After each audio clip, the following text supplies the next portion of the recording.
Okay, so look.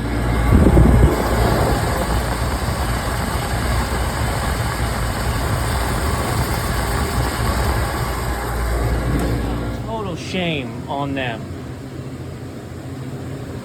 They replaced an evaporator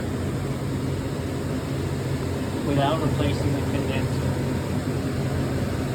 And we're alarming high superheat because it doesn't have the ability to cool properly because it's undercharged.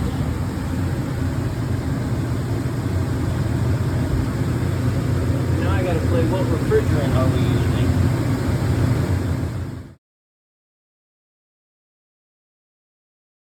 Alright, we are at Walkin. This is the running 404. Because I don't actually have Virgin 22. So I can help them today. All about creative, get it done. But I'll tell you what, putting that spring on there like that, yep, I get it. That's bolted through, that's bolted in. Springs are not meant to turn corners. They're meant to extend and go back. Look, it's chewing that up. And it's chewing the spring up. And one day, that spring's gonna break right there. And this thing is gonna come around. And if you're me, and you're this tall, it's gonna take my eye out. Take my head off. That's scary. All right, 11 and a half, right? Total bottle's 11 and a half. Very interesting. Not what I would have expected to find. My head pressure's okay, although I've not opened it up to see. I don't see any daylight through that coil, so we may have false head pressure. What's 74 on the low side? Like that's high side, that's high suction pressure.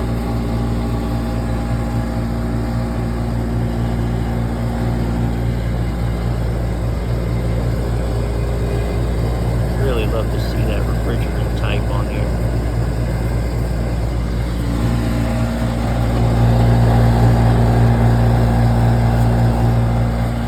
Let's take a look at the compressor, which is a pain, right? I have to take off the head, which means that, look, I can't move. That's, like, literally, I'll rip the wiring out. What in the absolute hell am I supposed to do with this? I'm gonna walk away. That's what I'm gonna do with this. I'm gonna walk away. Either suffer and struggle and die. I'll go talk to the owner. Explain to them. There's not a whole lot I can do here. It's growing out of the roots. Love it.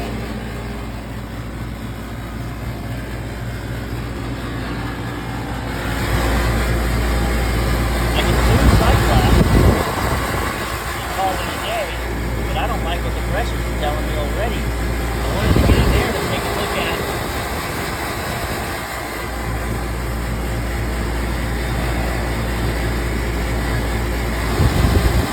I mean, look, we're still low. Our pressures are definitely peaking.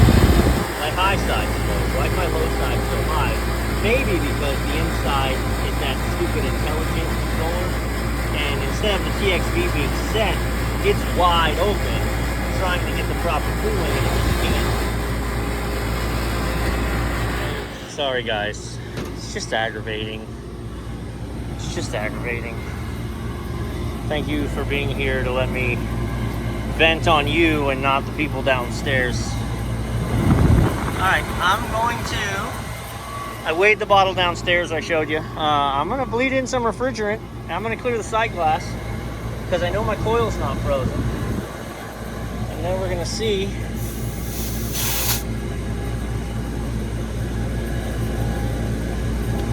what the EEV does to respond once we give her the proper charge.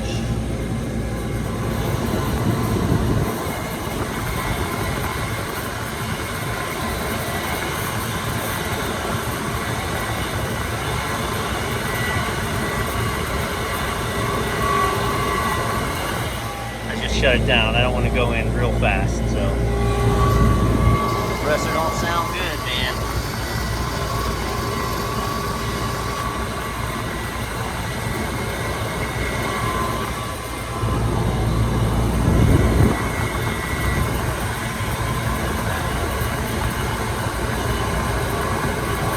Getting there, almost there. I'm gonna shut it down here for a second. It's probably gonna gargle and come back.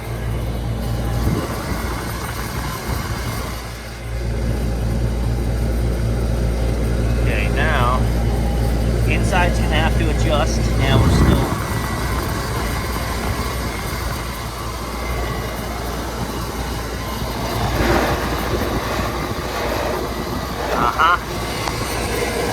So they put it in the compressor too. Couldn't tell more of a slime. So yeah, definitely a 404 system, which I know from the inside link.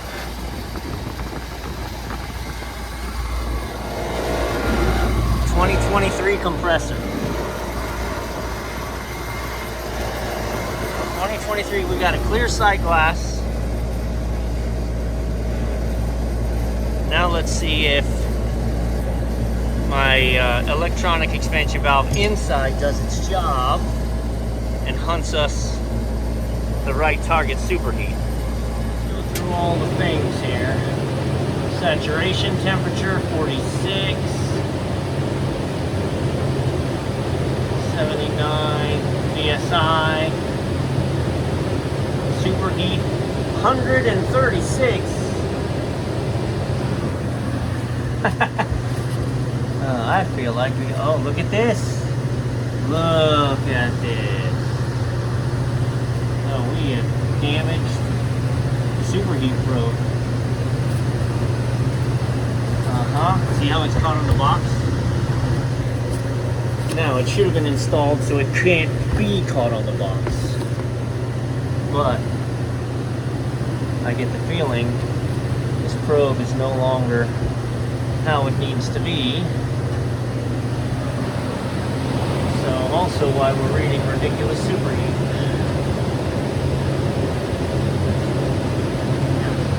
Alright, so this is the room temp according to the unit. We open up this side panel and see. Alright. We're gonna try and do this hot because it's no big deal. So if you look at our temperature probes, we've got this one right here says T-suck. So suction temperature, air temperature, coil temperature. So we're talking about suction temperature. So I want to verify that when I pull that, I can't hardly get to it with one hand. There we go. I've got this set for superheat right now. It should go blank or error. So when I pulled that probe, not only did it go, but I heard it red light, and I heard the EEV close. So my unit on the roof is going to pump down and shut off. Alright, so I just hooked up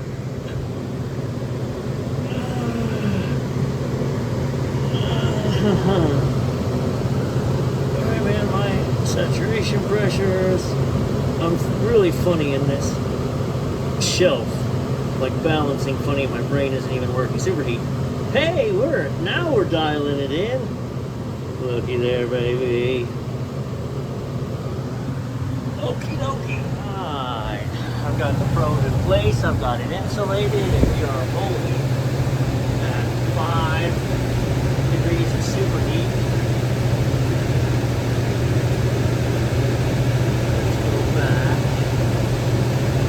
Box temp is 32 and dropping. Stand by.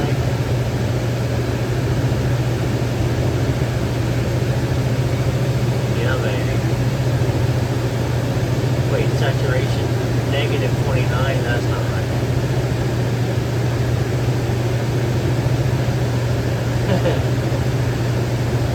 Five PSI. I don't think so. Let's go up top and see what's going on up there. Show you the good and the bad and the ugly. My probe I tried 2 different probes. I've got the same problem with both of them. You saw it. Now we're running low superheat. It's not the correct probe, period.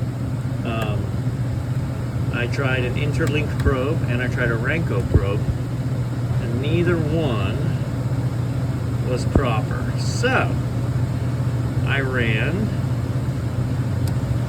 down the way to United Refrigeration, where they sold me that guy, which is the correct probe. So I am not running it through the coil.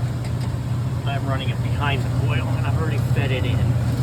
So here's this. So we're going to remove all these wrong ones that I was playing with. We're going to set up the correct one. Yeah, because in order for it to achieve, the temperature probe was just at the wrong ohms, right?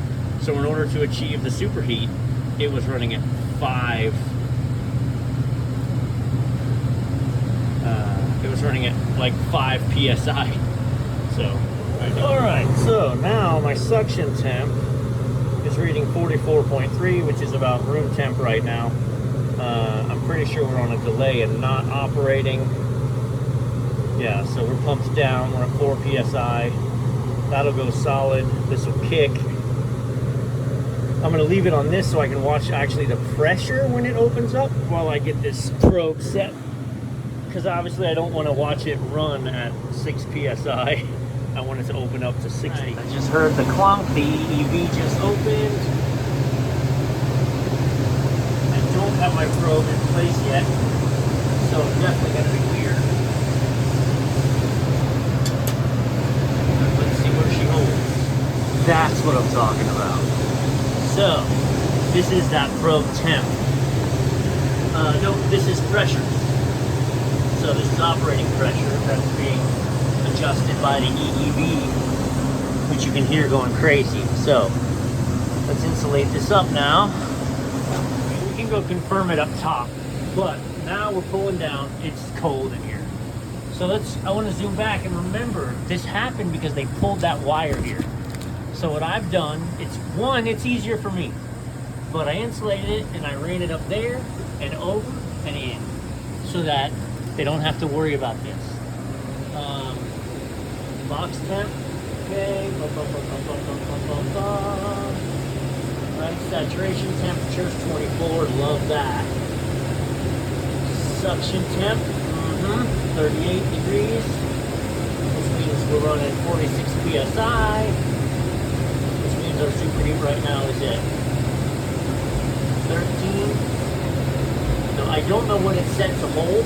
I haven't gotten into the controller aspect of that to see. But let's go to the roof and confirm with our gauges. Right, I just had a little heart attack moment, but I'm over it.